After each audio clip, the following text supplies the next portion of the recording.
Hello, and today we're talking about this classic guitar. This is a Parker Fly Classic in transparent red from 1996, and this is part of the Alan Harwood collection. I'm not really too sure of the specs, he said, because I haven't looked them up, because I can't be bothered.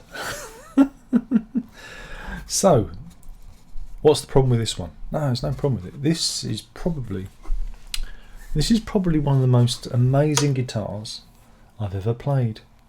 It's like a Ferrari and a Lamborghini combined, but in the shape of a guitar. It's got locking tuners. It's got this. I think it might be. I don't know if it's a carbon fibre neck or whatever. I don't know. I should know. I'm not even sure what the fretboard's made of. I'm not sure what the pickups are. I think it may be a mahogany body. I'm not sure. There is some grain coming through the transparent redness. But yeah, it is made, one of those guitars made by Parker Fly. Now, it's all science. This is all kind of science. It's incredibly light. You can hold it with one hand. It doesn't weigh anything. It's all ergodynamic. It's all, it's carved. And see, it's got this unique kind of carve on it to fit.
And like I said, it's the most amazingly fluid guitar I've ever played. The neck is just ridiculously easy to navigate.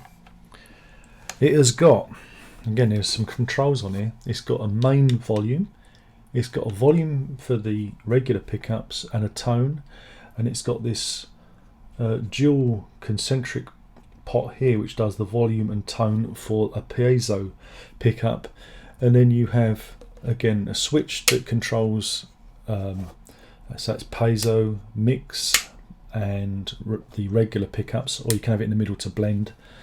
And then you've got the back, middle, and front pickup, or bridge and neck pickup configuration there. So there's a lot to take in with this. There's a lot of tonal variety with the piezo or piezo. You say piezo, I say piezo. You get more of an acoustic sound. It's incredibly bright, yet I have to roll the tone back a bit because it's almost teeth shakingly, shatteringly bright, and I tend to roll that back.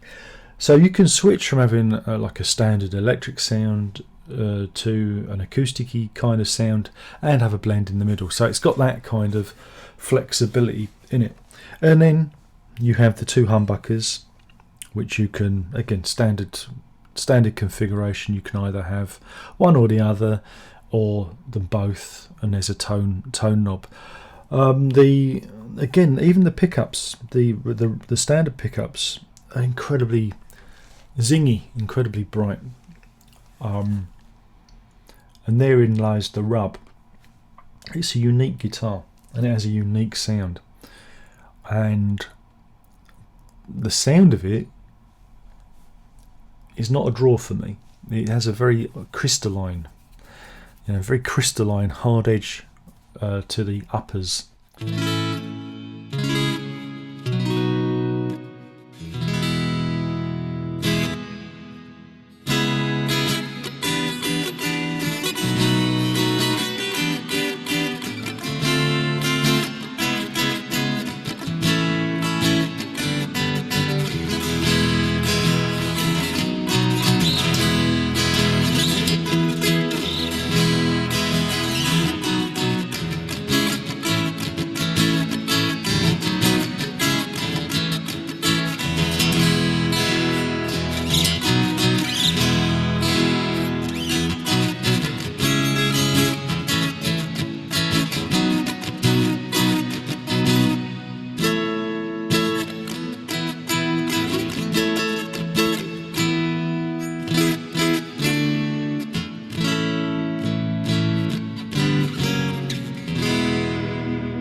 You can dial it in, you can dial it back, but there's always this thing, you know, there's this thing going on that makes me feel like I'm not playing it. It's weird. I don't feel a connection to this guitar. It's an amazing instrument, but I don't feel it, if you know what I mean. Again, it's hard to explain. It's really, really hard to explain, and that's even why the most bizarre reason to sell it. Now the thing is there are a number of reasons why I've sold this one, and hopefully the new owner is going to take care of it and look after it as well as it is, because it's in pristine condition. Is it's not comfortable to play. At the back here there's a strap pin for a strap, obviously, and I sit predominantly sitting down. I play sitting down, and that pushes into my breastbone, and it's really quite painful. And again, you tend up, and that edge there pushes into it's quite uncomfortable to play sitting down. This was designed for standing up play, having it strapped to your body and it being a part of you. Right now, I can imagine if you're a certain shape, maybe a little bit more rotund than I am, this is not going to fit very comfortably. So there's that aspect. It is, like I say, it's really ergonomic. It's not, it's not something that's going to be smooth and comfortable. It's a bit jaggy in places. That's the best way I can describe it.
Then there's the like I say, the pickup sound. I find it a rather very bright, very hot pickups. You know, very just find it very in your face sound. But it's again the speed of playing. You just don't feel like the notes. I don't know if it's because it doesn't feel like it resonates like a wooden guitar would. I mean, this is wooden, but there's something going on with it. I don't know. And then also the big problem for me is the neck. There are no fret markers. The fret markers are on the side, which is all well and good, but if you have your thumb over one, I lose my way. I'll be honest, I lose my way sometimes on this. You may have heard there may have been duff notes on the playback. So, and especially as my eyesight is getting worse as I'm getting older. This is a sob story. I really lose my way if there isn't lovely big bold markers on the neck. I just get lost. My fingers forget where they are. So that's another problem with it. But the main problem.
But the main problem is under this panel here, there is a load of custom circuitry to deal with the piezo and the routing system here. It's all like a printed circuit board. Now when this came to me, it wasn't working because it had been left for a long time and the battery had leaked and it had fused to the battery connector. So I had to do a repair. I went in with the solder iron and replaced the battery connector and I fixed it. And that's when you look at it and go, if one of these capacitors swells and blows, I'm going to have a very nice bit of furniture. So that's why it's going. It falls into the Godin rules. Again, Godin guitars, the MIDI equipped ones, all have these custom electronic boards inside them which can't be replaced, can't be repaired. And so I want an easy life, and so that's the reason why and it does hurt me to let it go, because I think it's just the most amazing guitar, but I can't see myself ever recording with it because just doing the demo today has made me feel like I've been punched in the chest because of these sharp edges just catch me. I tend to pull the guitar close to me, and I've never had a guitar hurt me before, and this one it's just like these just get me. I know it's a weird criticism, it really is. People are going probably shouting at the screen going, Darren, that guitar is amazing, why would you let it go?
it is amazing, but I'm hurting here.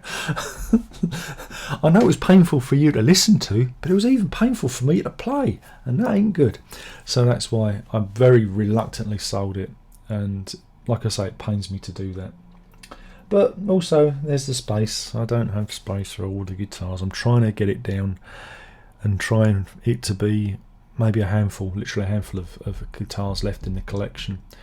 And as we're getting to this last phase, this very last dribblings of the phase, it's going to hurt me even more, because it was easier to get rid of the other instruments because I didn't feel anything. This, I just feel, is a piece of guitar history, and I feel like I'm being really bad for letting it go. But unless I'm going to have it hanging on a wall, and that's not what I do, I really don't see I'm going to get the benefit from it, and I'm not going to play with it for long periods of time, because, like I said, my breastbone, I feel like I've been punched in the chest, and that's the reason that I'm going to have to sell this one. And it you know, it makes me sad. I'm not happy with myself for making this decision. And maybe if I ever watch this video back, I don't tend to watch my videos once I put them out. I watch them once for editorial reasons, just make sure there's no mistakes or upload errors, but I don't tend to watch myself afterwards.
Let this be a testament to Alan Harwood and his guitar collection. This was purchased back in 1996. It came with the receipt. I got the receipt with this one, so it's got provenance. And yeah, the Parker Fly no longer exists as a brand. They occupied a very interesting, kind of space in, I guess you'd say, the 90s and early 2000s. I think they stopped around 2010. I might be wrong, but it's like these are like the future of guitar, and they are. But I just can't believe how uncomfortable they are to play unless you're standing up with the requisite strap. So yeah, there we go. That was the Parker Fly Classic in transparent red, which is going to be going out to its new owner. Lovely, fantastic instrument, but wasn't built. It wasn't built for comfort. It was built for speed.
hopefully somebody who can actually play guitar will give this the love and home it deserves.